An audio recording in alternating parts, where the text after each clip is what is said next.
అకాల వర్షాల వల్ల నష్టపోయిన రైతులను వెంటనే ప్రభుత్వం ఆదుకోవాలని ఎక్స్ వేదికగా ఎమ్మెల్యే హరీష్ రావు డిమాండ్ చేశారు. తెలంగాణలోని జిల్లాల్లో ఈదురు గాలులతో కూడిన వడగండ్ల వాన రైతులను అతలాకుతలం చేస్తుందని అన్నారు. పంటలు చేతికి రానున్న సమయంలో కురిసిన వడగండ్ల వాన రైతులకు కన్నీరు మిగిల్చిందని వాపోయారు. వరి, మొక్కజొన్న, జొన్న పంటలతో పాటు బొప్పాయి, మామిడి సహా ఇతర ఉద్యాన పంటలు దెబ్బతినడం వల్ల రైతులు తీవ్రంగా నష్టపోయారని అన్నారు.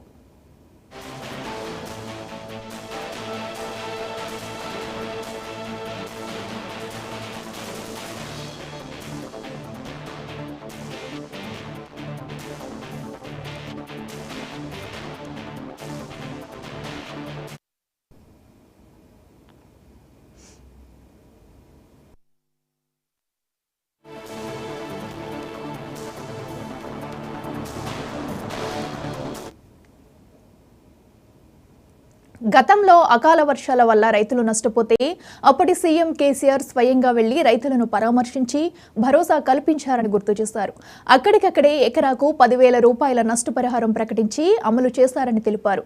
2-3 రోజులుగా అకాల వర్షాలు కురుస్తున్నప్పటికీ ప్రభుత్వం కనీసం స్పందించడం లేదన్నారు. రాజకీయాలు తప్ప రైతు ప్రయోజనాలు పట్టని కాంగ్రెస్ ఇప్పటికైనా మేల్కొని అన్నదాతకు అండగా నిలవాలని మండిపడ్డారు. ఆర్థిక సహాయంతో బాధితులను ఆదుకోవాలని హరీష్ రావు డిమాండ్ చేశారు.